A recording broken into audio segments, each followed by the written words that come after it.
오늘 함께 나눌 말씀의 제목은 나의 하나님께 드리는 감사라는 제목을 가지고 하나님 말씀 나누겠습니다.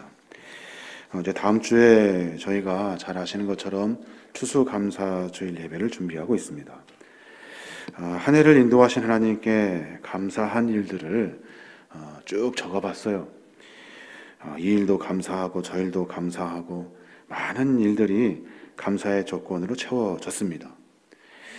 그런데 풀리지 않는 일들에 대해서 아직 기도가 진행 중인 일에 대해서는 감사를 해야 할지 아니면 기도를 더 해야 할지에 대한 고민이 들기 시작했어요. 이 문제는 감사를 해야 할 일이 아니라 기도를 더 해야 되겠다. 왜냐하면 아직 해결이 안 됐거든요. 그렇게 해서 이제 기도할 기도 제목과 감사의 조건들을 쭉 늘어놓고 있는데 과연 하나님이 어떻게 기도하는 것을 원하시고 어떤 감사를 받으실까 하는 고민을 해보게 됩니다. 이렇게 해놓고 보니까 이 일들이 너무 유치한 것 같아요.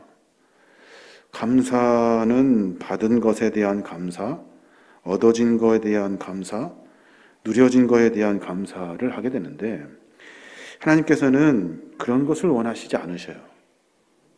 분명한 것은 그래서 더 기도해야 하는가? 그것도 하나님이 원하시지 않으셔요. 성경의 인물들의 감사를 가만히 묵상해 보면 한결같은 것이 딱 하나 있는데 그것이 뭐냐면 조건을 가지고 문제가 해결돼서 감사하는 사람은 없어요. 어떤 문제가 해결돼서 감사하는 사람은 없어요. 가만히 들여다보면 감사할 조건이 있어야 감사하고 그렇지 못하면 왜 응답이 안 되는가? 더 기도하고 몸부림치며 원망하고 탄식하는 일들이 아니라 믿음의 선배들은 감사를 조건으로 하지 않는다는 거예요. 그럼 뭘로 합니까? 감사는 하나님의 존재를 놓고 감사해요. 하나님이 계시니까 그저 감사할 뿐이에요. 욥기서에 보면 신앙인의 감사를 사탄이 조롱합니다. 하나님을 섬기는 이유 다 있다는 거예요. 감사하는 이유 있다는 거예요. 다 주고받는 것이니까 감사하고 하나님을 섬긴다는 거죠. 사탄이 여호와께 대답하여 이르되 욥이 어찌 까닭 없이 하나님을 경외하리까? 라고 말해요. 세상에 조건 없는 감사가 어디 있고 까닭 없는 신앙이 어디 있답니까? 그러면서 욥뿐만이 아니라 하나님의 그 존재 이유에 대한 감사를 고백하는 신앙인의 사람들, 믿음의 사람들을 사탄이 조롱해요. 내가 해볼까요? 다 빼앗아 볼까요? 그가 감사하는지, 하나님을 경외하는지. 성경이 말하는 감사는 하나님의 존재에 대한 감사예요. 어떤 뭘 얻어서, 이루어서 하는 감사가 아니라고요. 요즘 우리가 새벽 큐티에 다니엘서를 읽고 있는데 참 재밌게 읽어가고 있어요. 다니엘의 모습을 통해서 감사란 무엇인가 하는 것을 깊이 또 한번 느껴보게 됩니다. 다니엘의 그 시대적 배경을 조금 설명해 보자면 남유다가 바벨론에 인해 함락되고 포로로 다니엘과 이스라엘 백성들이 바벨론으로 잡혀갑니다. 그곳에서 하나님을 섬기는 다니엘은 지혜로움을 인정받아가지고 왕국 교육을 받게 되고 왕의 꿈을 해석하게 되고 그래서 바벨론의 총리가 됩니다. 바벨론의 마지막 왕 벨사살 왕이 죽고 그 나라를 점령한 페르시아 왕이었던 다리오 왕이 그 바벨론 나라를 통치하는데 다 바꿨어요. 다 바꿨어. 다 자르고 다 죽이고 다 없애고 했는데 딱 한 사람 다니엘만 그 총리 자리를 계속 유지하게 합니다. 페르시아 왕 다리오가 바벨론을 정복하고 세 사람의 총리를 세우는데 그 중에 한 명이 다니엘이에요. 와, 대단한 사람이죠. 다니엘은 그래서 다리오 왕과 함께 그 바벨론 지역, 페르시아가 점령한 바벨론 땅의 총리로 삶을 살아요. 그런데 다리오가 마음이 바뀌었어요. 다리오 왕이 어떻게 바뀌었냐면 세 사람의 총리 중에 한 명을 뽑아가지고 전국을 다스리게 하자 하는 것이 마음이 바뀐 거예요. 전에 세 명이 똑같이 나라를 나눠서 통치했는데 한 사람을 세우자. 그가 누굴까요? 다니엘이에요. 다니엘을 세 총리 중에 가장 으뜸된 총리로 삼아요. 와, 다니엘 대단하다. 믿음과 신앙 안에서 감사할 만하다라고 생각이 들어요. 다니엘은 민첩하고 다른 총리들보다 뛰어났대요. 6장 3절에 보면 다니엘은 마음이 민첩하여 총리들과 고관들 위에 뛰어남으로 왕이 그를 세워 전국을 다스리게 하고자 한지라. 여하튼 다니엘은 대단한 사람인 것 같아요. 여기에서 중요한 단어가 하나 있는데 민첩하다라는 단어예요. 민첩하다. 이것을 우리는 어떻게 읽고 해석합니까? 민첩하다, 빠릿빠릿하다, 참 잽싸다 이렇게 읽기가 쉬워요. 근데 히브리 성경은 그렇게 말하지 않아요. 뭐라고 설명하냐면 르하르 아타르베흐라고 읽어요. 뭐라면 그의 영혼에 탁월함이 있다라고 해요. 그러니까 다니엘은 민첩했는데 뭐가 민첩하냐면 그만의 탁월한 영혼이 그 안에 들어있었어요. 그래서 다니엘을 전국의 최고의 총리로 삼은 거예요. 그 바벨론 지역, 페르시아가 점령한 바벨론 그 정치권이 대혼란에 빠집니다. 다른 총리들이 이 일을 그냥 넘어갈 리가 없죠. 정치권에서 두 총리를 중심으로 해서 큰 동요가 일어나게 되는데 그때 다니엘을 끌어내리려고 하는 작전들이 펼쳐지게 돼요. 문제는 뭐냐면 다니엘에게는 아무 흠도 발견할 수 없었다는 거예요. 참 대단한 사람이죠. 다니엘을 제거할 만한 어떤 문제가 없어요. 근데 딱 하나 걸리는 게 있는데 그것이 뭐냐면 신앙이라는 거예요. 신앙. 아, 저 사람의 약점은 신앙이야 한 거예요. 그래서 작전을 펴는데 30일 동안 누구든지 왕 외에 어떤 신에게나 사람에게 무엇을 구하면 사자굴에 다 집어넣기로 합시다 한 거예요. 그래서 왕이 마다할 이유가 없죠. 자기가 신이 되고자 하는 그 권력의 욕심이 있는 사람인데 당연히 그 일에 도장을 찍습니다. 그리고 전국으로 그 일이 퍼져요. 여기까지 이렇게 보면 다니엘은 참 대단한 사람이에요. 감사할 만해요. 근데 그 뒤가 문제예요. 뒤의 상황이 완전히 바뀌어요. 다니엘은 이제는 어려움 속에 빠지게 되고 다니엘은 고초를 당하게 되고 다니엘은 생명을 거는 생명을 거는 일들을 이제 시작하게 되는 거예요. 그 과정을 다 알고 있던 다니엘이 집으로 돌아옵니다. 아마 많은 생각을 했을 거예요. 그런데 다니엘은 어떻게 하냐면 전에 하던 대로 자기가 했던 신앙과 믿음을 지킵니다. 6장 10절에 보면 다니엘이 이 조서에 왕의 도장이 찍힌 것을 알고도 자기 집에 돌아가서 윗방에 올라가 예루살렘으로 향하여 창문을 열고 전에 하던 대로 하루 3번 무릎을 꿇고 기도하며 그의 하나님께 감사하였더라. 여기서 중요한 것은 상황의 심각성이에요.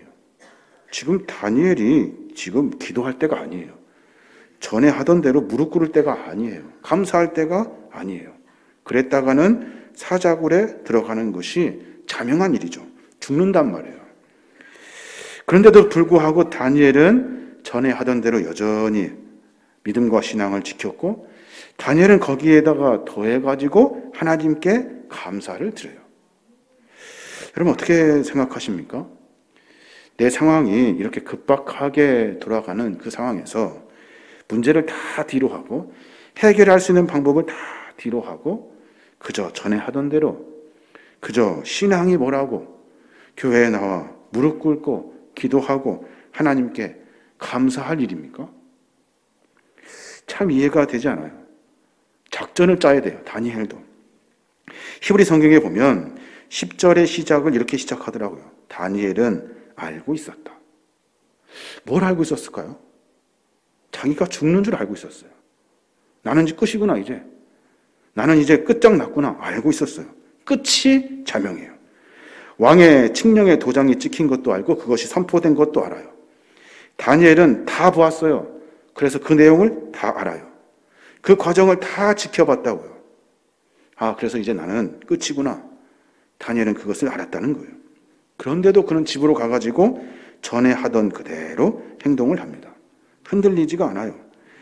7개의 동작을 착착착 하던 대로 습관대로 합니다. 윗방에 올라가고 예루살렘을 향하고 창문을 열고 하루 3번씩 계속해서 기도하고, 그리고 무릎을 꿇고 기도하고, 그리고 그의 하나님께 감사해요. 참, 세상에 이렇게 어리석은 사람이 있을까? 이 탄식이 절로 나와요. 조금만 지혜롭게 생각하면 법을 어기지도 않고도 얼마든지 죽음을 피할 수 있잖아요. 근데 다니엘은 전에 하던 그대로 일을 진행합니다. 칙령이 30일이잖아요. 조건부로 제시된 일이에요. 30일만 기도를 멈추면 돼요. 사람들이 보거나 듣지 못하도록 문 닫고 속으로 기도하면 돼요. 위기를 피할 수 있는 방법은 얼마든지 있어요. 그런데 그는 이전에 하던 그대로 기도해요. 이전에 하던 그대로 해요. 상황이 어떻든지 간에 그는 바꾸지 않아요. 하던 대로 그대로 해요. 왜 그럴까요? 왜? 거기에 나와 있는 하나님 때문에 그래요. 뭐라고 기록되어져 있습니까? 전에 하던 대로 하루 3번씩 무릎 꿇고 기도하며 그의 하나님, 다니엘의 하나님께 기도하고 있는 거예요. 도대체 다니엘이 어떤 하나님을 만났길래 자기의 형편과 처지를 뻔히 알면서도 죽음의 길을 들어가냐? 그의 하나님이 누구길래? 10절에 그의 하나님께, 그의 하나님은 어떤 하나님이기에? 도대체 그 하나님이 뭔데? 다니엘로 하여금 아무렇지도 않게 생각하고 그 일을 감사로 바꿔내냐는 거예요. 저는 이 본문을 읽으면서 참 많은 고민이 됩니다. 감사는 조건의 감사를 우리는 이해하죠. 뭐가 되어야 감사해요. 준 게 있고 받은 것이 있고 누린 것이 있어야, 그리고 기도한 제목들이 연결되어야 감사한다고요. 그런데 다니엘은 상황이 어떻든지 간에 하나님 때문에 감사해요. 그의 하나님, 그가 체험한 하나님 때문에 감사하는 거예요. 그러니 자기가 있었던 어떤 상황은 중요하지 않아요. 어떠한 상황이든 상관없어요. 왜요? 하나님 때문에. 그 하나님 때문에. 조금 더 보면 다니엘이 바벨론의 전쟁통에 목숨 건져 포로로 잡혀갑니다. 왕의 수하에 발탁되어 가지고 나라도 없는 사람이 수많은 조롱과 고초 속에서 하나님을 만나요. 감사는 조건이 아니라 자기가 경험한 하나님에 대한 고백이에요. 여러분, 어떤 하나님을 만났습니까? 어떤 하나님을 만났기에 상황도 형편도 처지도 상관없이 그 하나님만 보고 감사할 수 있냐는 거예요. 포로 생활에서 우여곡절 끝에 바벨론 궁에 들어온 다니엘은 왕에 내린 음식을 거절합니다. 왕이 마시는 특별한 포도주도 거절해요. 매우 기름지고 맛있는 음식도 거절합니다. 거절한 이유가 뭐예요? 이방신에게 바친 제물이니까 먹지 않겠다, 이겁니까? 여러분, 성경을 조금 더 깊이 보셔야 돼요. 나는 이스라엘 사람이니까 그거 하지 않는다, 이겁니까? 그렇지 않아요. 왕이 내린 특별한 음식을 거절한 이유는 나는 왕의 신하가 아닙니다 라고 말하는 거예요. 나는 누구 신하냐면 하나님의 신하입니다. 그래서 난 그거 먹지 않습니다. 당신이 나와 어떤 관계를 맺으려고 나에게 음식을 준다 한다면 나는 먹지 않겠습니다. 나는 하나님의 신하지 당신의 신하가 아닙니다. 그거 하면 어떻게 돼요? 생명을 내놓는 일이에요. 거절하면 죽는 일이에요. 가만 내두겠습니까? 명령을 어긴 그 포로, 아주 노예 같은 그 포로를 그 위대한 왕이 내버려 두겠어요? 당장에 죽여버리죠. 그런데 죽이지 못해요. 놔둘 수밖에 없어요. 왜요? 그 지혜가 다른 술사와 책사들보다 월등하기 때문에. 왜요? 르하르 아타르페흐, 그 안에 탁월한 영이 들어있기 때문에 아무도 손대지 못한 거예요. 그래서 다니엘은 그 하나님께 감사해요. 또 보면 다니엘은 바벨론 왕을 상징하는 금신상 앞에 절하지 않습니다. 이 일 때문에 뜨거운 풀물불에 들어가게 되죠. 다니엘과 그 친구들. 풀물불에 잡아 넣는 병사들은 다 타죽는데 다니엘과 그 친구들은 머리털 하나 그을린 자국도 없이, 냄새도 안 나요. 탄 냄새도 하나도 안 나시 멀쩡하게 살아나와요. 바벨론을 위해 충성스럽게 일은 하겠지만 나는 바벨론 왕을 신처럼은 섬기지 않겠다. 나의 유일한 신은 하나님이다 라는 고백이 그 안에 들어 있는 거예요. 와, 대단하다. 거기서 살아남다니. 거기서 목숨을 부지하다니. 그 하나님 대단하대. 라고 말하는 것이 한계가 있어요. 그의 삶의 고백은 자신감이에요. 자신감. 나의 하나님, 나의 하나님에 대한 자신감. 하나님은 그 일들과 믿음과 신앙을 다 받아주시고 그에게 은혜를 베풀어 주셨어요. 여러분 기억하십시오. 감사를 할 때 나의 하나님에 대한 고백이 있어야 돼요. 나의 하나님에 대한 고백. 나와 함께 하신 하나님이 내 삶 속에서 같이 일하신다는 고백이 있어야 돼요. 그게 진짜 감사예요. 뭐 감사하면, 어떻게 하면 내가 받은 것 가지고 감사하는 것, 그것이 중요하지 않아요. 그러면 상황이 바뀌면 감사하지 않습니다. 형편이 달라지면 감사하지 않아요. 하나님이 있기 때문에 감사하는 거예요. 나와 함께 하신 하나님을 내가 고백할 수 있기 때문에 감사하는 거지, 내가 뭐 조금 다졌다고 해서 감사하는 것은 가짜예요. 그건 거짓말이에요.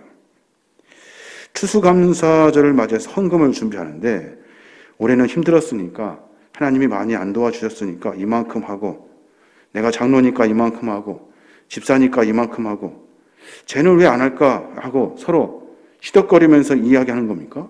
그게 감사합니까? 그렇지 않아요. 나의 하나님, 지금 나와 함께 하신 하나님께서 내 삶 속에서 같이 일하신다는 고백이에요. 뭐가 중요해요? 액수는 중요하지 않아요. 하는지 안 하는지가 훨씬 더 중요해져요. 하나님은 그거를 받으시지 다른 것 받으시는 분이 아니에요. 한번 생각해 보십시다. 이스라엘의 바벨론 포로 생활 너무나도 비참합니다. 포로 기간 동안 죽은 사람이 있는가 하면 그 기간 동안 스스로 하나님을 버리고 떠난 사람들이 너무나 많아요. 살짝거니 바벨론 문화 속으로 숨어든 사람도 있고 바벨론의 신을 섬기기로 변심한 자들도 있었어요. 해방 후에 고국으로 3차에 걸쳐서 이스라엘 땅으로 들어갑니다. 그런데 돌아온 사람의 숫자가 전체의 20%도 안 돼요. 숫자로 따지면 5만 명이 채 안 돼요. 잡혀갈 때는 수십 명이 잡혀갔는데, 수십만 명이 잡혀갔는데 돌아올 때는 5만 명이 채 안 돼요. 20%도 안 되게 돌아왔다는 거예요. 다 어디 갔어요? 다 어디 갔어요? 다 변절한 거예요. 내 상황이 바뀌니까, 내 조건이 달라졌으니까 신앙과 믿음을 헌신착처럼 다 버려버린 거예요. 근데 다니엘은 상관없어요. 상관없어요. 지금 우리와 함께 하신 하나님께서, 나와 함께 하신 하나님께서 지금도 일하신다. 하나님은 계시다. 내 삶 속에서 깊이 일하시고 계신다 하는 그 고백이 있기 때문에 조건과 상황은 나에게 아무렇지도 않은 거예요. 감사는 그가 바라보는 하나님에 대한 고백이에요. 어떤 감정도, 어떤 의지도, 행위도 아니에요. 감사는 내가 하나님을 바라보는 나의 고백이라고요. 감사는 그래서 삶 속에서 나의 정체성을 드러나게 해요. 너가 누구냐? 너 누구야? 나는 하나님이 함께하는 사람이야. 다니엘. 내 삶 속에서 나는 하나님이 내 삶을 주관하고 계셔. 나는 내가 할 수 있는 일이 아무것도 없어. 그러나 내 안에 하나님이 계셔. 그래서 나는 하나님께 감사해. 조건 보고 감사하는 것이 아니라 하나님 때문에 감사할 수밖에 없어.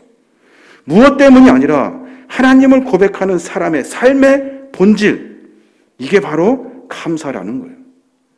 나의 하나님이시기에 내가 감사하는 거지, 내가 뭐 좀 받았다고 해서, 뭐 좀 누렸다고 해서 감사하는 것이 아니라는 거예요. 신약시대에 감사를 바르게 이해한 사람, 사도 바울이 있죠. 그 사도 바울이 데살로니가전서 5장 18절에 그렇게 말해요. 범사에 감사하라. 이것이 그리스도 예수 안에서 너희를 향하신 하나님의 뜻이니라. 잘 아는 본문이에요. 범사에 감사하라. 어떻게 범사에 다 감사할 수 있습니까? 어떻게? 왜냐하면 그리스도가 내 안에 계시고 그리스도께서 나와 함께 일하시기 때문에, 조건과 형편이 아니라 하나님이 계시기 때문에, 하나님이 나와 함께 하시기 때문에 감사할 수 있는 거예요. 아, 저 사람 대단하네. 저 일도 감사하네. 아, 이 일도 감사하네. 그럼에도 감사하네. 그 이유는 하나님이 나와 함께 계심을 고백하기 때문에 그래요. 디모데전서 6장 19절에 보면 그대는 이 세상의 부자들에게 교만하거나 곧 없어질 재물에 희망을 두지 말고 오직 하나님께 희망을 두라고 가르치십시오.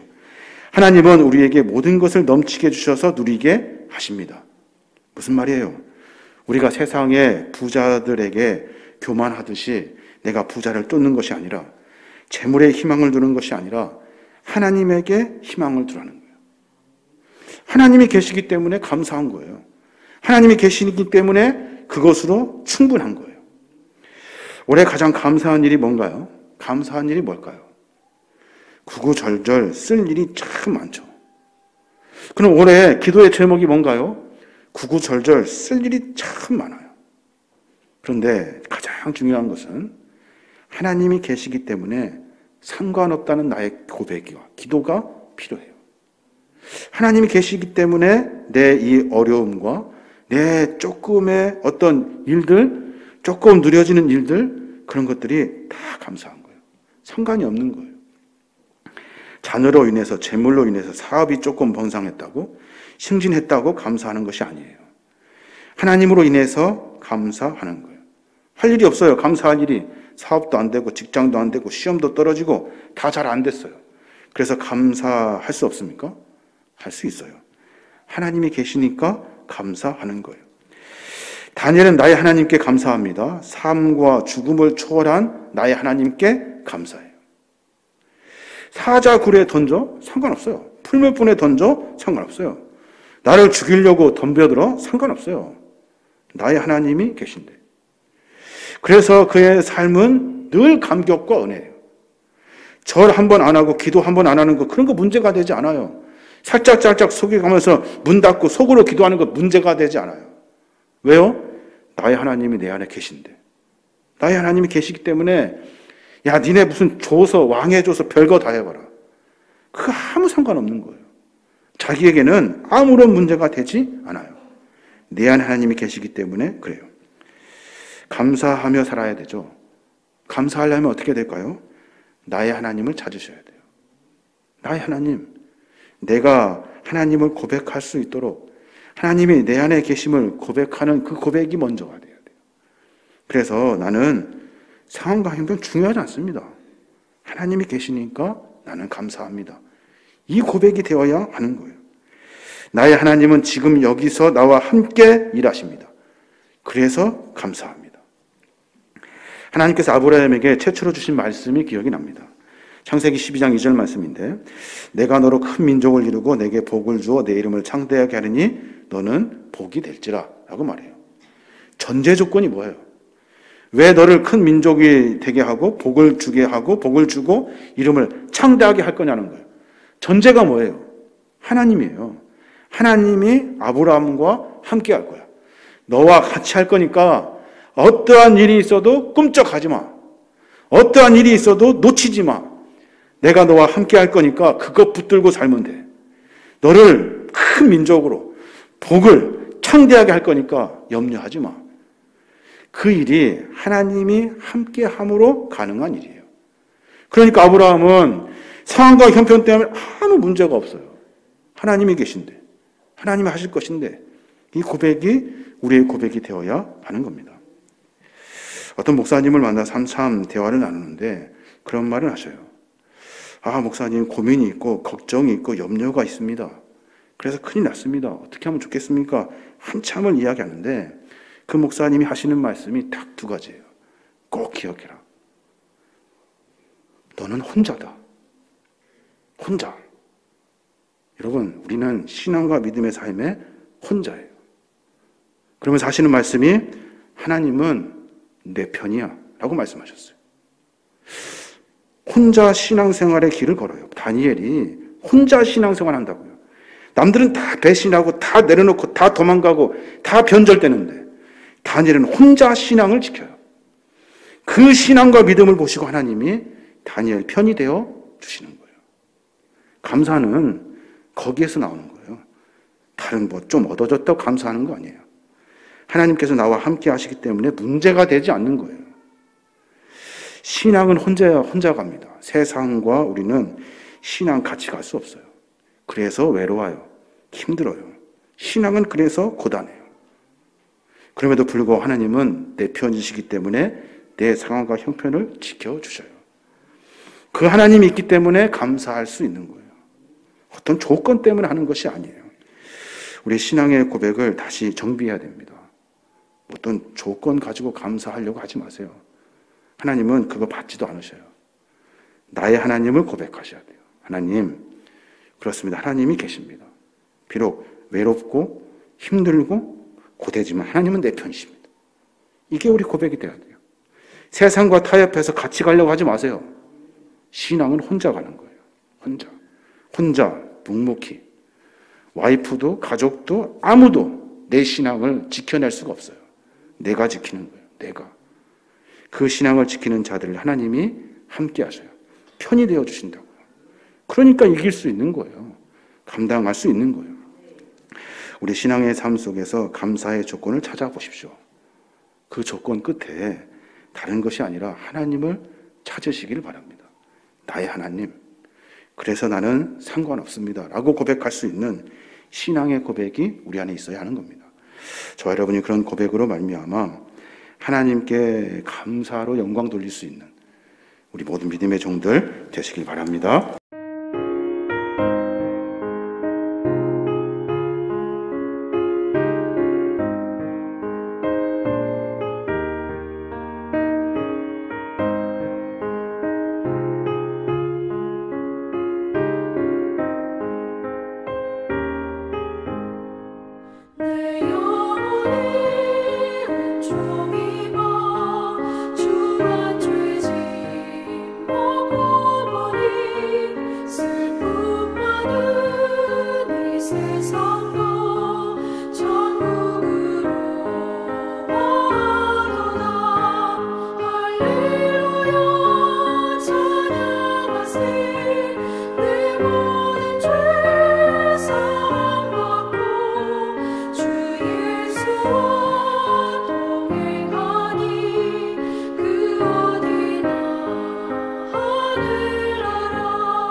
높은 산이 거친